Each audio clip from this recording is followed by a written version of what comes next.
Hey peeps, Tyler here with a book review for Disability Visibility, First-Person Stories from the 21st Century, edited by Alice Wong,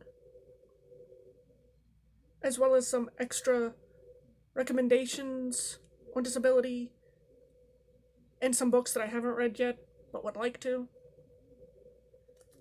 Because yes, I absolutely loved this book. It is a nonfiction book. It has, if I counted right, 37 essays, all by disabled people. I have been disabled since birth. I was born with VACTRL association. I've said time and time again, I'm a medical nightmare. I have chronic pain. I have multiple medical issues. I also have some mental health issues and neurodiverse stuff.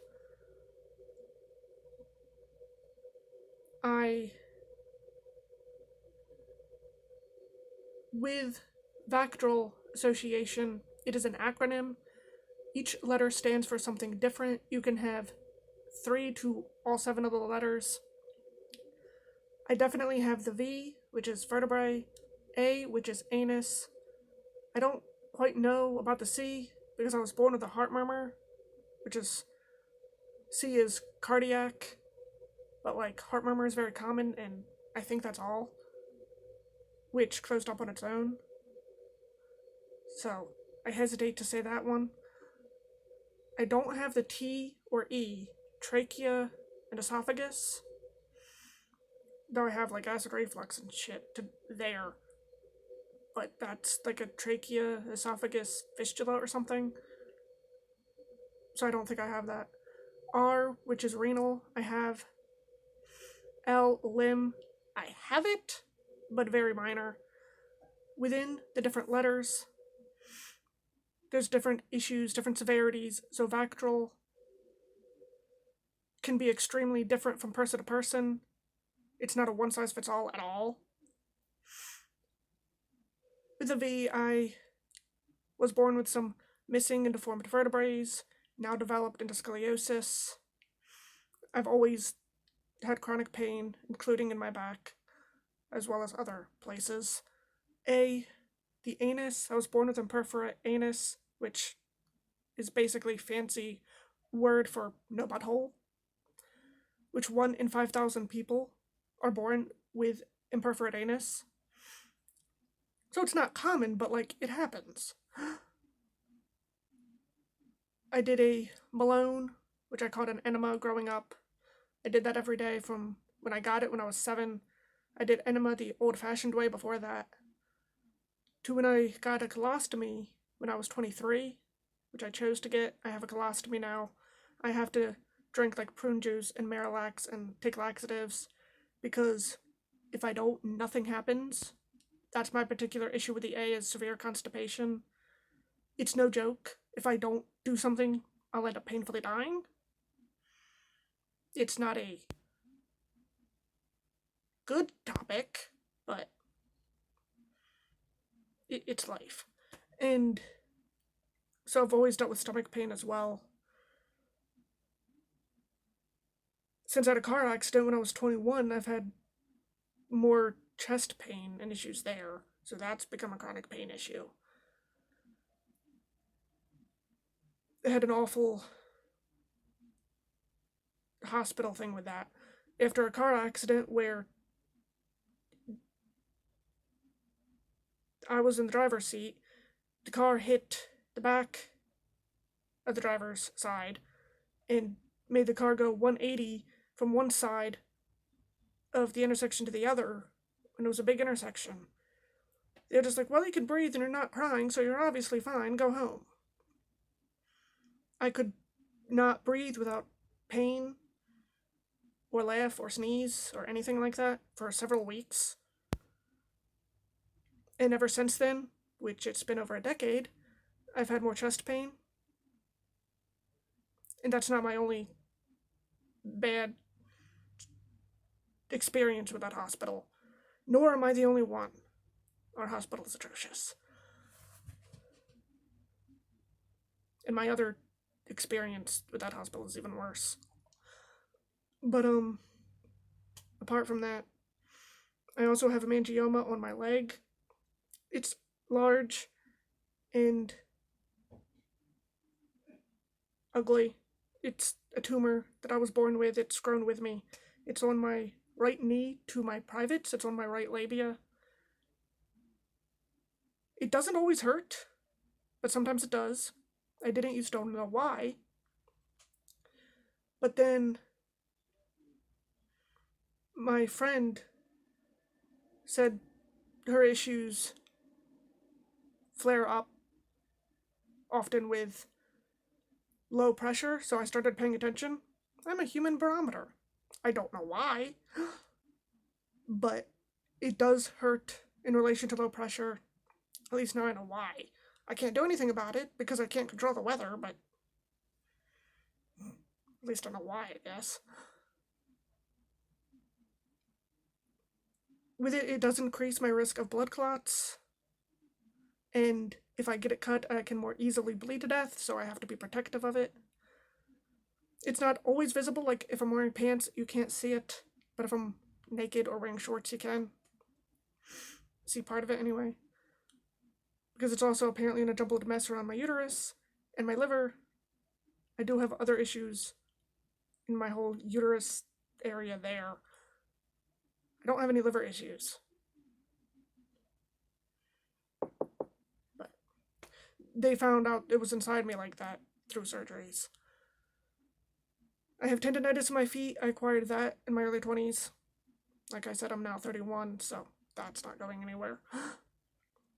So with my back issues, my hemangioma, which sometimes hurts, sometimes doesn't. If it hurts, it varies how badly. And the tendonitis in my feet, and the chest issues, and apparently my lungs are smaller than they should be. Figured that out later. But I don't know exactly how badly, but with all that, that's why I can't stand or walk for long periods of time, sometimes at all. But even when I can, not for long periods of time. I used to have less pain and be able to do more than I can now.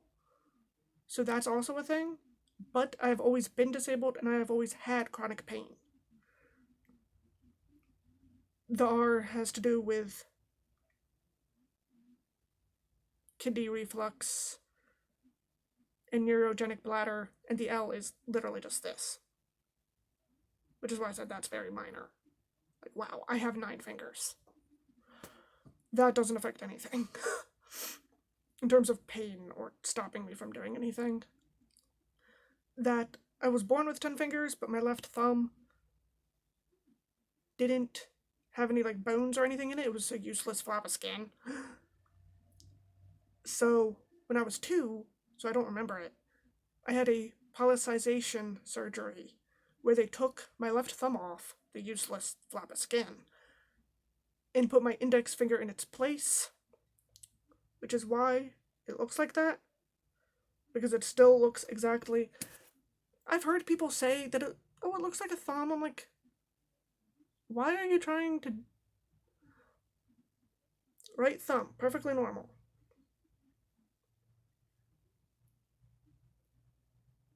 That right index finger. It looks nothing like a thumb. People thinking they're protecting my feelings or something, I guess? Like, it looks exactly like my other index finger. It's just in the thumb spot now. And I can use it, and I'm right-handed, so there's that. But, so yeah, I guess I felt the need to explain all that. I've explained it before, but those videos are down now. Because I explained how Kappa scared me last year, but also I wanted to take them down anyway, but I didn't want to seem like it bothered me, even though it did, because, like, a lot of those videos, if not all of them, had my dead name in them. I didn't want them up anyway, so I could just remake videos. That's nowhere near a comprehensive list of my medical issues, but at least it's an idea of stuff. I also have depression, PTSD, and anxiety, and aphantasia, which I like my aphantasia, but that's a neurodiversity thing. So yeah. So, to the book. 37 essays. If I counted right, it has multiple people of color. It has physical disabilities, mental disabilities, several queer people. It is incredibly diverse. It is absolutely amazing.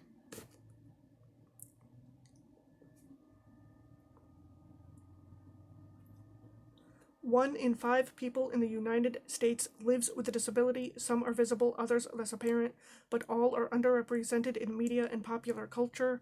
Now, just in time for the 30th anniversary of the Americans with Disabilities Act, activist Alice Wong brings together this urgent, galvanizing collection of contemporary essays by disabled people, from Harriet McBird Johnson's account of her debate with Peter Singer over her own personhood, to original pieces by authors such as Kia Brown and Haben Girma, from blog posts, manifestos, and duologies to congressional testimonies and beyond. This anthology gives a glimpse into the rich complexity of the disabled experience, highlighting the passions, talents, and everyday lives of this community. It invites readers to question their own understandings. It celebrates and documents disability culture in the now. It looks to the future and the past with hope and love. I can't express my love and joy at this book. My disabled self is living. I had so many emotions while reading this book. I am looking at my own words because I just posted my Goodreads review, which I'll link in the description as well. Anger at ableism and injustice. I had so much anger while reading this. Not at the book, at ableist people and systems. Seeing that I'm not alone and relating to others on things that most just don't get. And joy at all the disabled joy, because there is a disabled joy in here, and I cried a lot. Sad tears, or angry tears, happy tears, so much happy tears. And it was just, I cannot. I highly recommend this book to literally everyone. If you are disabled, I believe you'll find stuff to relate to and love in this book. If you aren't, I truly think it'll help you understand disabled people, disability justice, and the ableism we face more. If you're interested in reading about diversity and like social justice and disability justice, I highly recommend this one. Frankly, I just want, like, if I could ask everybody to read just one book, it would be this one. And I'm positive that's not changing. No questions, I'm not hesitating, it would be this one.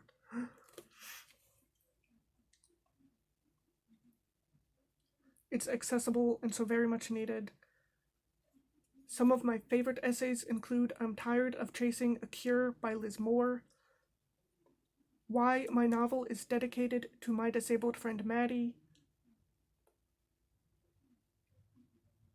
don't know how to say the name, The Anti-Abortion Bill You Aren't Hearing About by Rebecca Copley. I apologize if I'm mispronouncing anything. Unspeakable Conversations by Harriet McBird Johnson. Those 4, I did actually look up and found them online for free. I linked them in my review, which will be linked in the description. I didn't look up all the essays though because there's so many. I don't know if more of them are online. But there's at least those 4 that I already looked up and found.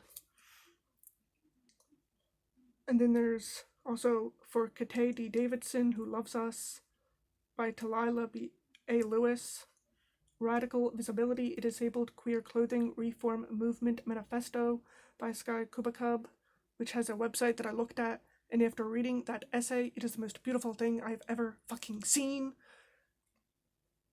It's for queer and trans disabled people, and oh my god, yes, I am a queer trans disabled person, so like I am just living my best life seeing that this exists. Incontinence is a public health issue and we need to talk about it. A lot of related feelings on that. I have different issues, but as I just explained with my neurogenic bladder and imperforate anus related issues, I've always been incontinent. I always will be. And I went to public school for K-12. I mean, I was homeschooled for 9th grade, but in the last little bit of 8th. but I went to public school for 12 years. So, being disabled, in chronic pain, and incontinent, and going to public school, like, it wasn't easy. I'm glad I did it, but, like,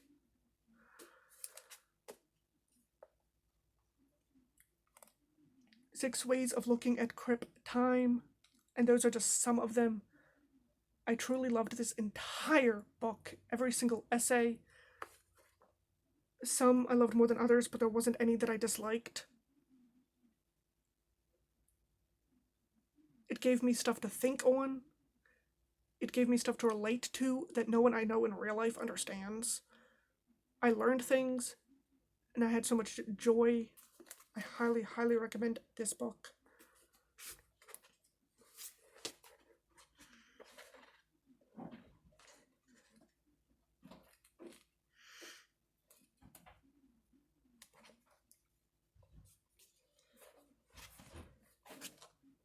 I don't want this to be like an hour long because I have to caption it.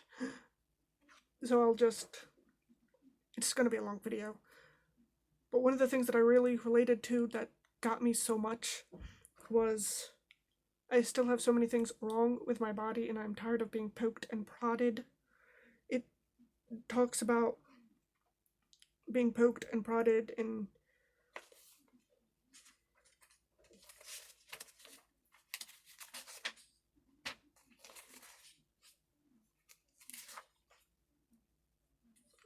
basically feeling like an experiment and a freak.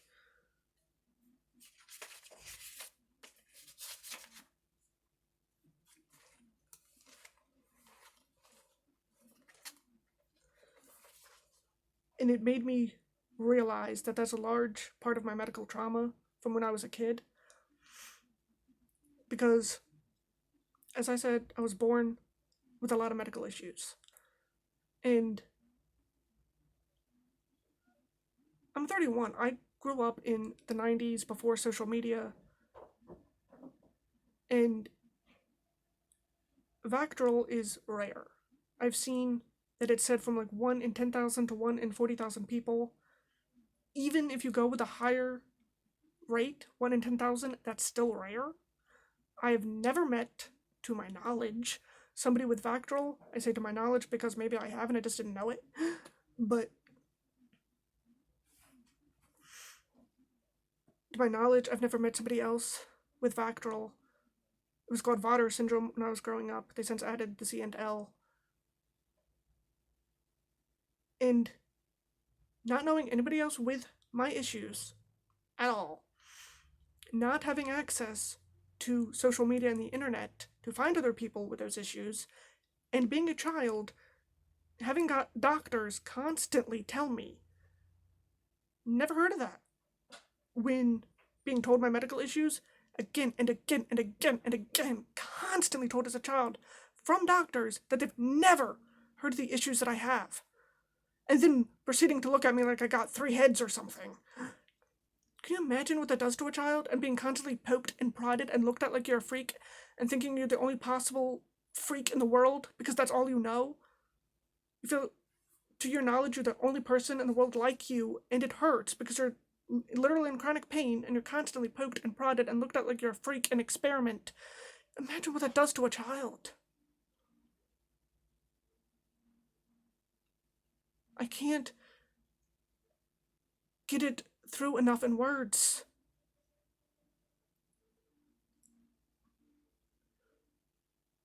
This is why I can't read, as recently shown, medical horror, medical thrillers.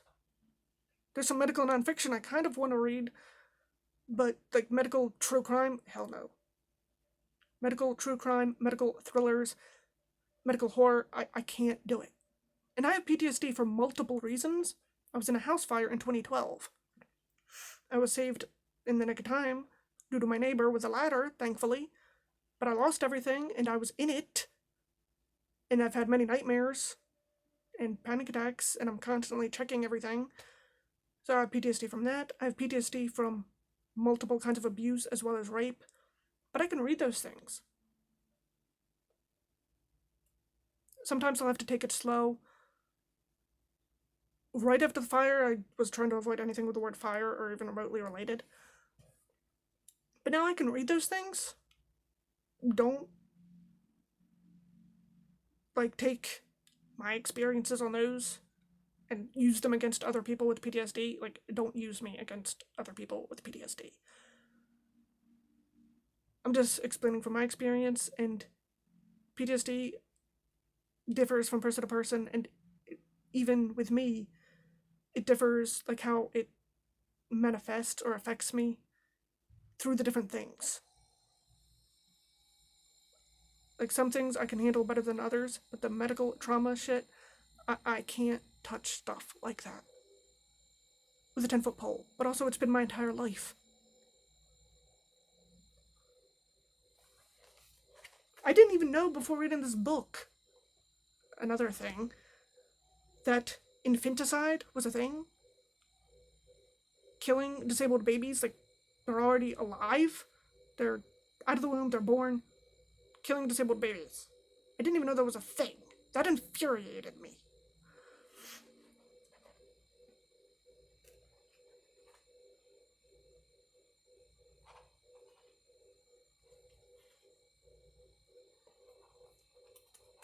But like I said, there's also a bunch of disabled joy as well. Stuff that made me so happy to see.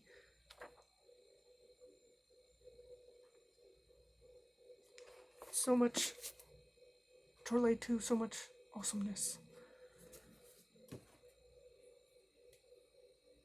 If you've read it, please talk to me about it. So, because it's already a long video, and I said I wanted to talk about other recommendations and stuff, I'll try to do that quickly. Books that I have read: Confessions of Butterflies, Hidden Truths of Living in Pain. Very short, very focused on women with fibromyalgia. I don't have fibromyalgia, but I do have chronic pain. So I related quite a bit to this as well, and very short. I think it's on KU.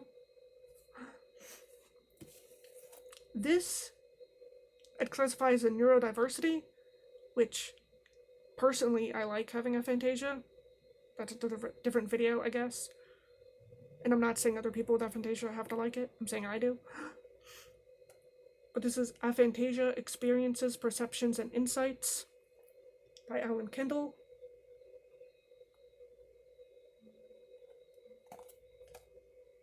Whether it's a disability or not is an entirely different discussion. I don't really care one way or the other. But I thought it was interesting to put here. A Secret Life by Greg Ryan, which is a memoir by a man in Australia who was also born with a perforated anus, who also has Vactrol, but is specifically talking about growing up with a perforated anus, which I related to a lot, obviously, his experiences, to the point that I actually have a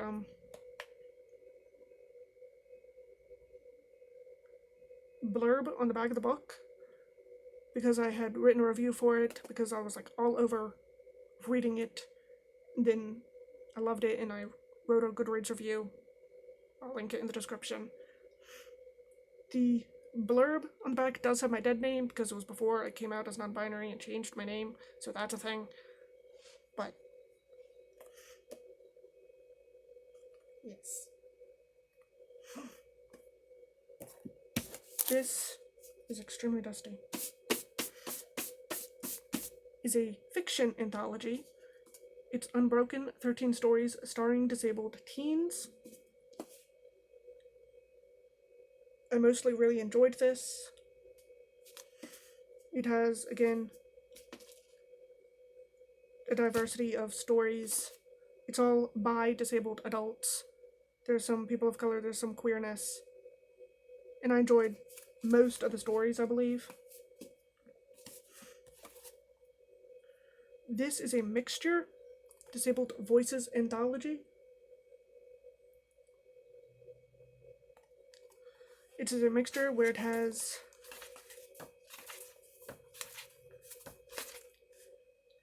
some nonfiction stuff, some fiction stories, some poetry, and some artwork. This, I would say, is by and for disabled people specifically. Again, also has... It's packed with diversity despite the fact it's not long. People of color, queerness. It's packed full of awesome disabled voices. It's been a little while since I've read this. I believe I gave it a 4.25 stars. And I'll try to remember to link a review on this as well, because I know I have a review on Goodreads. Critiques.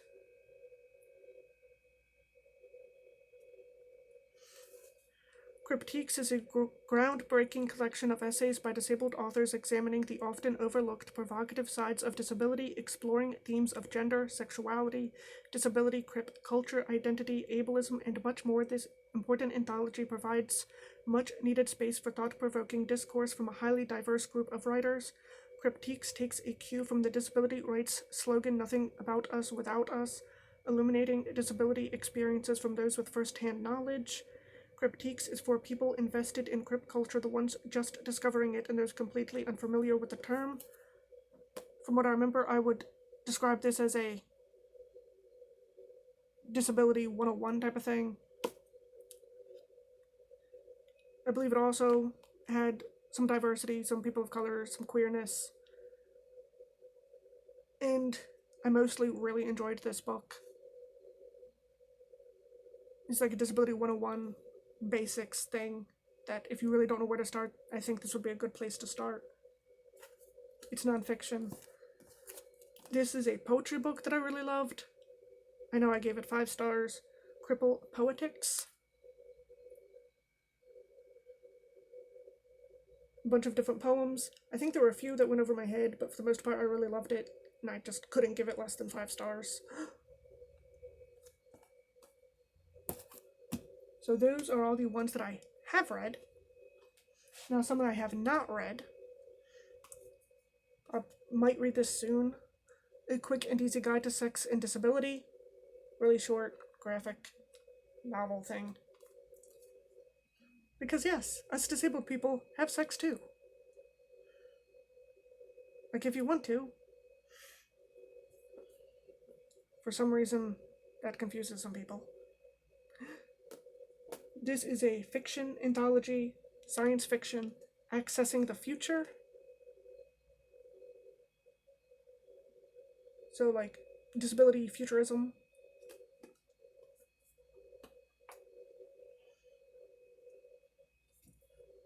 Oh, I forgot to mention care work. Dreaming Disability Justice. I'll put books mentioned in the description as well. I read that via Hoopla. Absolutely loved it and highly recommend it as well. I believe I talked about it a few months ago because I read it a few months ago. If I can find the video, I'll link that too. But that's also a nonfiction book about disability justice. And it was like a hug. Like seriously, every time I read a nonfiction book about disability, I feel like I'm hugged. Or fiction even. I feel like I'm getting a hug as a fellow disabled person.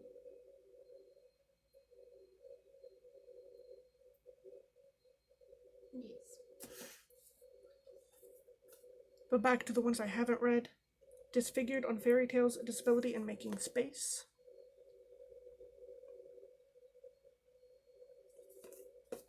That's a nonfiction book, I believe. QDA, a Queer Disability Anthology. I think this is a mixture of fiction and nonfiction. I think. I ain't read it. This, I don't think, is by a disabled person. I think everything else is. But it's a disability history of the United States. Okay, it's gonna stop soon. Feminist Queer Crip. And the Right Way to Be Crippled and Naked. Because my phone said it's gonna stop soon. Like, comment, share, subscribe, hit the bell. Stuff will be in the description. Thank you for watching and have a nice day.